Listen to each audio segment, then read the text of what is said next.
A word of warning for Meghan. Harry doesn't lose anything if he divorces. Hello friends. Welcome to breaking royal news about the notorious hypocritical couple, Harry and Meghan Markle, on our Royal Trust channel. Harry will forever retain his princely status, regardless of the outcome of his marriage. While Harry may have his flaws, his royal lineage as the son of a king and brother to a future king bestows upon him an inherent privilege. This privilege seems to be ingrained in him, as demonstrated when Anderson Cooper questioned whether he should relinquish his title, to which Harry retorted, "What difference would it make?" For Harry, his social standing holds significant importance, evident in his pursuit of IPP, independent public person, status and legal actions against tabloids that show disrespect towards him. His seating arrangement at royal gatherings also reflects his concern for his status. It's worth noting that he doesn't appear overly concerned about financial matters, as he's never had to earn or manage money. Everything he has needed in life has come easily to him. Meghan, on the other hand, may face a rude awakening if she ever divorces, despite her potential for lucrative interviews and memoirs.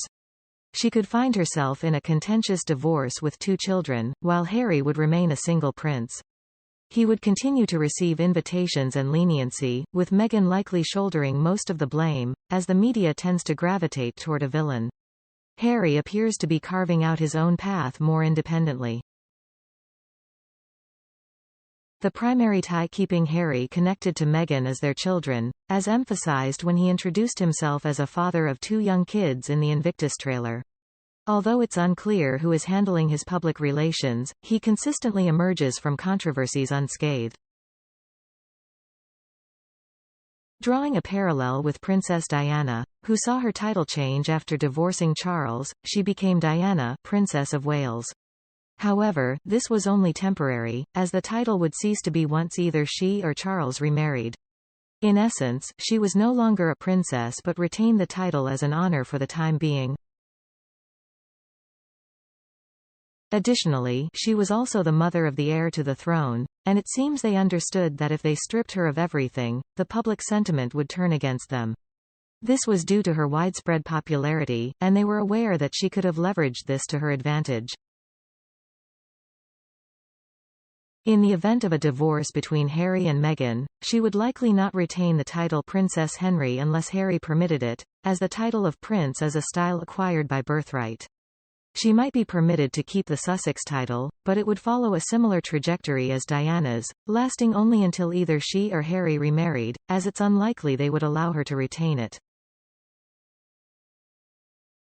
Meghan's post-divorce situation could be even more challenging than Harry's. Many people tend to view her as the dishonest instigator of the Sussex controversy and prefer not to associate with her, fearing they might become embroiled in Markle drama. Observing Harry's interactions during a soccer game, it's apparent that people are attentive when he speaks, with a crowd gathering around him.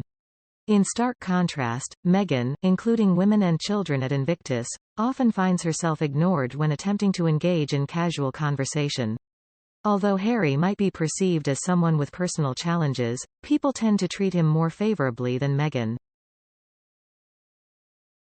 Camilla's image took nearly 2 decades to rehabilitate with the assistance of the palace PR machinery, and even then, she is not exactly popular or widely accepted in the UK. During that period, Camilla maintained a low profile, stayed out of the press, refrained from criticizing the monarchy or her family, and avoided any significant scandals. Following your line of reasoning, it would likely take at least 20 years to rehabilitate Harry's image, but he has been critical of the monarchy and his family, making it uncertain if or when the palace PR would support such an effort. If he were to return, he would resemble a modern-day Prince Andrew, slowly fading into obscurity without a royal role or support.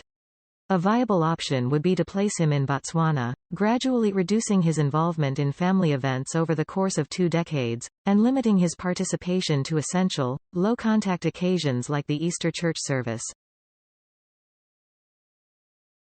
While Meghan may have initially seen herself in a role similar to Diana's, her financial trajectory might mirror that of Fergie 2.0 in the end.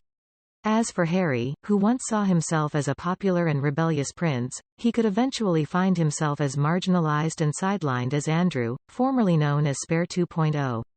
Furthermore, in 2 decades, Prince George will be 30, possibly married or starting a family, making the focus shift to the younger generation. Some have drawn comparisons between Harry and Camilla, suggesting that if Camilla has been forgiven, Harry may be as well. An outspoken insider commented, "I can't recall all the details from that era since it's been so long, but did Camilla actually commit any grave wrongdoing? While she was involved with a married man, my understanding is that such relationships were somewhat common in aristocratic circles at the time.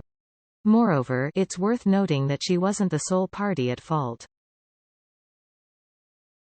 Furthermore, it appears that Camilla and Charles genuinely love each other and perhaps should have been married from the outset. While we can only speculate, she doesn't strike me as a cunning, sociopathic opportunist gleefully causing chaos. I've come across information indicating that Camilla endured significant harassment, to the extent that people would even throw food at her in public. It's noteworthy how many years it took for her to gain acceptance, all without publicly criticizing the monarchy or pursuing legal action against the government. While I am not a UK resident, it seems that many observers with a deeper understanding of the situation might find it astonishing if Harry were ever embraced or tolerated in public again. His actions extended beyond his family, targeting the nation's free press and British society as a whole. To me, this appears far more severe than anything Camilla experienced. Moreover, Camilla remained committed to the man she loved, whereas Harry's actions strained his relationship with his grandparents, disparaged his family, mistreated his staff, and exploited individuals. The two situations are essentially incomparable. There are still pockets of society that haven't embraced Camilla and may never do so. Nevertheless, she persevered and continued to fulfill her role despite enduring an excessive amount of abuse, past and present. Importantly, she chose not to assume the title of Princess of Wales out of respect for Diana and also recognized that the title was more fitting for William's wife, a decision she rightly stood by.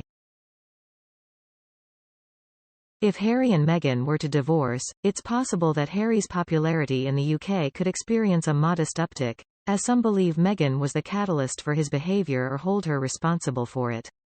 However, the truth is that he has consistently displayed selfish tendencies. In the event of a divorce, he might opt to place blame on Meghan instead of taking responsibility, as this aligns with his tendency to shift blame onto others. In my view, Meghan likely didn't have an initial desire to leave the royal family because she possessed the insight to recognize that staying would bring her fame and open doors. This could explain why they have retained their titles. Before her marriage, she wasn't a globally recognized actress. In fact, few people knew her unless they had watched Suits. However, their departure from the royal family did indeed increase their fame, fueled by people's curiosity. Yet, this heightened attention is likely to diminish over time. Meghan may transition from being a star to simply being a celebrity, a transition that has already begun to some extent. If she and Harry were to divorce, depending on the circumstances, her popularity might plummet rapidly. While she might enjoy temporary popularity in the US, it's unlikely to be enduring. She lacks the magnetic appeal and widespread public adoration that Diana had, which sustained her after her divorce. Should Harry and Meghan divorce, I believe King Charles' advisors would discreetly arrange for Harry to have a residence on royal property.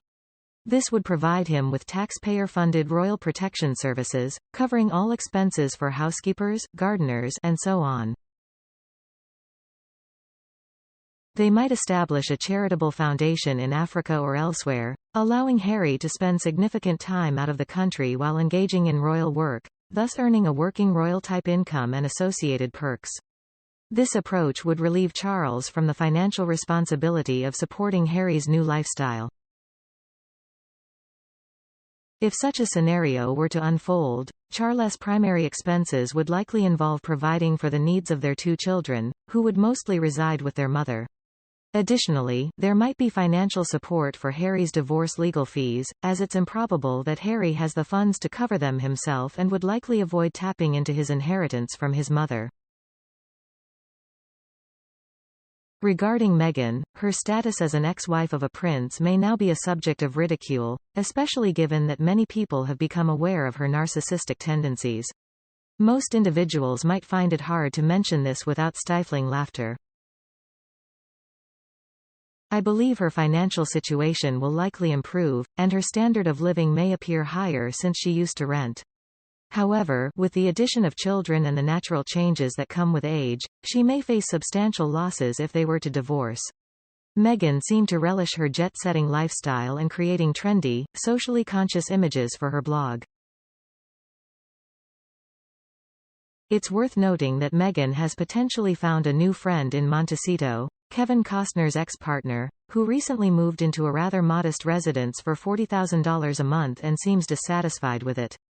She's seen by some as someone who only achieved success by being with an older, affluent man and believes she deserves even more than the substantial resources he has already provided.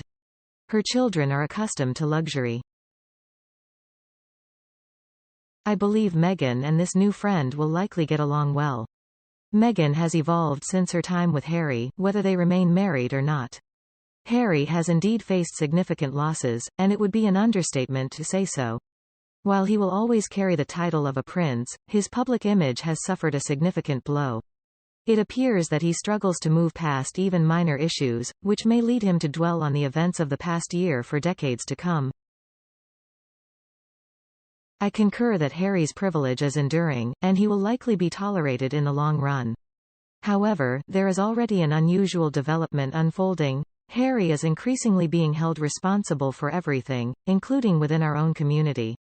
He now bears the brunt of the blame due to his higher visibility in various projects, while Meghan maintains a lower profile, distancing herself from the public scrutiny Harry faces, such as his role as the Spare, legal battles and Invictus.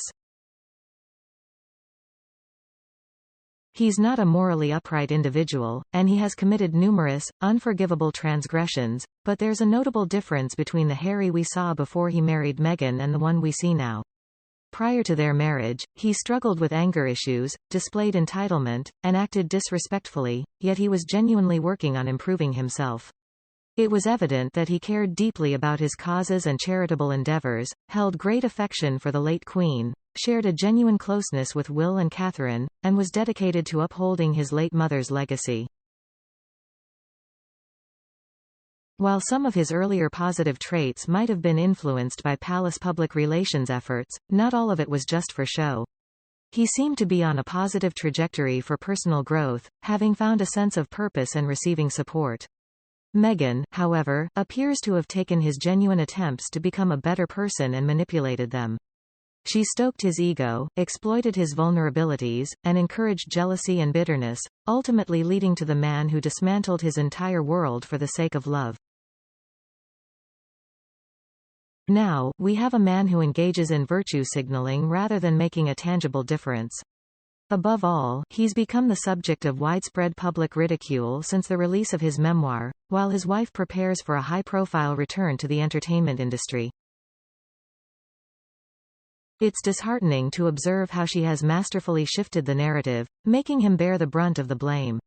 I anticipate that should they divorce, she will somehow emerge as the victim once again, while his reputation becomes irreparable. Meanwhile, she may rebrand herself, potentially marrying someone wealthier, and emerge from this situation with a redemption story. It's an unfortunate reality. However, contrasting the above viewpoint, one individual candidly remarked, "I believe he's simply receiving the share of blame that he deserves." While she may have written the latter portion of the book, he authored the rest and chose to publish it, sharing it with the world. Although she made most of the claims during the Oprah interview, he sat there and allowed her to label his family as racists. The Netflix situation reflected equally poorly on both of them, notably the regrettable incident where he remained silent and took no action to prevent her disrespect towards the Queen. The decision to exit from their royal roles, often referred to as Megexit, didn't happen without his consent. They both contributed to causing significant emotional distress to his grandparents during their final years. Additionally, they exhibited unkindness and disrespect during the Queen's funeral. While it's acknowledged that she has been characterized as malicious, according to the Queen, and played a role in influencing his behavior, he has actively engaged in a scorched earth approach toward his family. Although he was a prime target for her influence, he also relished creating turmoil.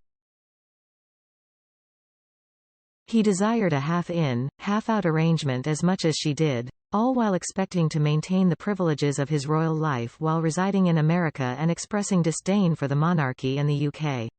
He felt frustrated when he didn't get his way and has been throwing tantrums ever since. Many individuals believe that Harry is being excused too readily, leading to a pushback where people are reminded not to forget about his problematic behavior. This pushback is justified, as there's plenty of blame to apportion, and, truth be told, a significant share should fall on Harry, given that he inflicted this turmoil upon those who loved and cared for him. Contrary to the notion that she was the sole catalyst for his behavioral changes, transforming him into someone he wasn't previously, it's important to note that he had acknowledged his flaws before meeting her and described himself as a flawed individual. His character remains consistent from his late 30s to his earlier years when he was involved in mistreating a physically disabled woman during his school days.